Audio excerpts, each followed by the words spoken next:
ಈ ನಡುವೆ ಡಿಕೆ ನಾಡಿನ ಪ್ರಭು ಆಗಲಿ ಅಂತ ನಿಶ್ಚಲಾನಂದ ಸ್ವಾಮೀಜಿಗಳು ಹೇಳಿದ್ದಾರೆ. ಕೆಂಪೇಗೌಡ ಜಯಂತಿ ಕಾರ್ಯಕ್ರಮದಲ್ಲಿ ನಾಡಿನ ಪ್ರಭು ಆಗಲಿ ಡಿಕೆ ಶಿವಕುಮಾರ್ ಅಂತ ಮಠಾಧೀಶರೆಲ್ಲ ಹೇಳ್ತಿರೋದು ಈಗ. ಅದರಲ್ಲೂ ನಿಶ್ಚಲಾನಂದ ಸ್ವಾಮೀಜಿಗಳು ಹೇಳಿದ್ದಾರೆ. ನಮ್ಮೆಲ್ಲರ ಬಯಕೆ ಏನು ಗೊತ್ತಾ? ಸನ್ಮಾನ್ಯ ಡಿಕೆ ಶಿವಕುಮಾರ್ ಅವರು ಬಹಳ ಅಭಿವೃದ್ಧಿ ಅಧಿಕಾರರಾಗಿ ಬೆಂಗಳೂರು ರಾಜ್ಯದ ಎಲ್ಲ ಜನರಿಗೆ ಉದ್ಯೋಗ, ವರಮಾನ, ಜೀವನ ಎಲ್ಲವನ್ನೂ ನೀಡ್ತಾ ಇದೆ. ಹಾಗಾಗಿ ಈ ನಗರವನ್ನು ಇನ್ನೂ ಹೆಚ್ಚು ಫಲದಾಯಕವನ್ನಾಗಿ ಮಾಡಬೇಕು, ಶ್ರೇಷ್ಠವಾಗಿ ಮಾಡಬೇಕು, ಸಮೃದ್ಧಾಯಕವಾಗಿ ಮಾಡಬೇಕು ಅಂತೇಳಿ ಭಾಳ ಪಣ ತೊಟ್ಟು ಹಗಲು ರಾತ್ರಿ ಕೆಲಸ ಮಾಡ್ತಾ ಇರ್ತಾರೆ.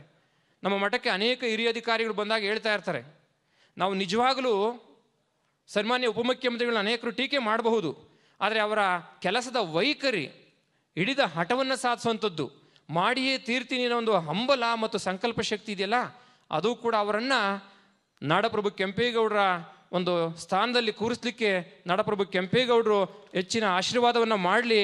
ಅವರು ಈ ನಾಡಿನ ಪ್ರಭುಗಳಾಗಿ ಮುಂದಿನ ದಿನಗಳಲ್ಲಿ ಈ ರಾಜ್ಯವನ್ನು ಮುನ್ನಡೆಸಿ ಜಗತ್ತಿಗೆ ಮತ್ತಷ್ಟು ಹೆಚ್ಚು ಶಕ್ತಿದಾಯಕವಂತ ಎಲ್ಲ ವಿಚಾರಕ್ಕೆ ಸಂಬಂಧಪಟ್ಟ ಹಾಗೆ ನಮ್ಮ ಪ್ರತಿನಿಧಿ ಪ್ರಮೋದ್ ನೇರ ಸಂಪರ್ಕದಲ್ಲಿ ಜಾಯ್ನ್ ಆಗಿದ್ದಾರೆ ಹೆಚ್ಚಿನ ಮಾಹಿತಿಯನ್ನು ಕೊಡೋದಕ್ಕೆ. ಪ್ರಮೋದ್, ಈ ನವೆಂಬರ್ನಲ್ಲಿ ಅಂದ್ರೆ ಸರ್ಕಾರ 2.5 ವರ್ಷ ಪೂರ್ಣ ಆದಮೇಲೆ ಒಂದಷ್ಟು ಬದಲಾವಣೆ ಆಗ್ಬೋದು ಅನ್ನೋ ನಿರೀಕ್ಷೆ ಇತ್ತು. ಆದ್ರೆ ಈಗ ಕೆ.ಎನ್. ರಾಜಣ್ಣ ಸೆಪ್ಟೆಂಬರ್ನ ಕ್ರಾಂತಿಯ ಬಗ್ಗೆ ಮಾತನಾಡ್ತಿದ್ದಾರೆ. ಸೊ ಏನರ್ಥ ಇದು, ಏನು ಕ್ರಾಂತಿ ಅಂತ ಪ್ರಮೋದ್? ಅವಿನಾಶ್, ಸಹಜವಾಗಿ ರಾಜಣ್ಣ ಅವರ ಆಡಿರುವಂಥ ಮಾತುಗಳೀಗ ನಾನಾ ರೀತಿಯಲ್ಲಿ ನಾನಾ ಆಯಾಮದಲ್ಲಿ ಅದನ್ನು ವಿಶ್ಲೇಷಣೆ ಮಾಡಲಾಗ್ತಾ ಇದೆ. ಒಂದಂತೂ ಸತ್ಯ, ಕಾಂಗ್ರೆಸ್ ಪಕ್ಷದ ಒಳಗಡೆ ರಾಜಕೀಯದಲ್ಲಿ ಒಂದು ಆಂತರಿಕವಾದಂಥ ಒಂದು ಬೆಳವಣಿಗೆಗಳು, ಚಲನವಲನಗಳು ಖಂಡಿತವಾಗ್ಲೂ ಆಗ್ತಾ ಇದೆ ಅನ್ನುವಂಥರ ಸಂಕೇತ.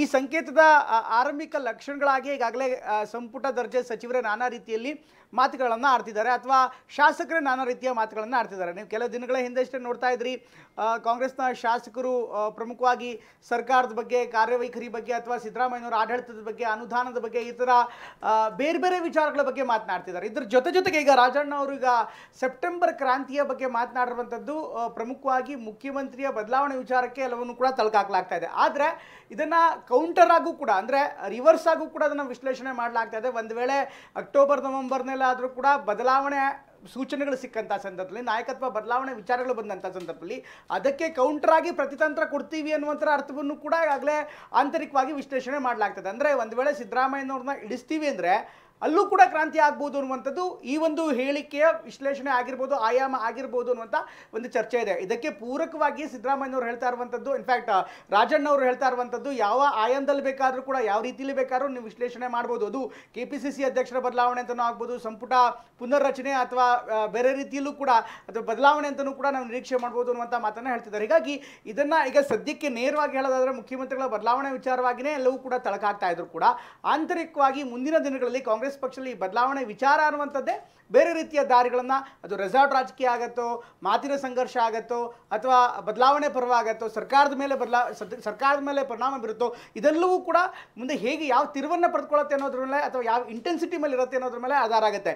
ಒಂದಂತೂ ಸತ್ಯ, ನಾವು ಯಾವ ರೀತಿ ವಿಶ್ಲೇಷಣೆ ಮಾಡ್ತೀವಿ ಅಥವಾ ಯಾವ ರೀತಿ ತಳಕಾಕೋತಾ ಇದ್ದೀವಿ, ಮೇಲ್ನೋಟಕ್ಕೆ ನೇರವಾಗಿ ಮುಖ್ಯಮಂತ್ರಿ ಬದಲಾವಣೆ ಅಂತ ಹೇಳ್ತೀವಲ್ಲ, ಅದಕ್ಕೆ ಉಲ್ಟಾಗಿ ಅಥವಾ ಅದಕ್ಕೆ ರಿವರ್ಸ್ ಆಗಿ ಕೂಡ ಯೋಚನೆ ಮಾಡುವಂಥ ಸಾಧ್ಯತೆ ಇರುತ್ತೆ. ಹೀಗಾಗಿ ರಾಜಣ್ಣ ಹೇಳಿ ಕೇಳಿ ಮುಖ್ಯಮಂತ್ರಿಗಳ ಆಪ್ತ ಬಳಗದವರು. ಹೀಗಾಗಿ ಈ ಎಲ್ಲ ಮಾತುಗಳನ್ನ ನೋಡೋದಾದ್ರೆ ಅವರೇ ಹೇಳ್ತಾರೆ, ನನಗೆ ಯಾರು ಹೇಳ್ಕೊಟ್ಟು ಮಾಡಿಸ್ತಾ ಇಲ್ಲ, ಬಟ್ ನನ್ನ ಅನುಭವದ ಆಧಾರದ ಮೇಲೆ ನಾನು ಹೇಳ್ತಿದ್ದೀನಿ ಅನ್ನುವಂಥ ಮಾತನ್ನು ಕೂಡ ಹೇಳ್ತಿದ್ದಾರೆ.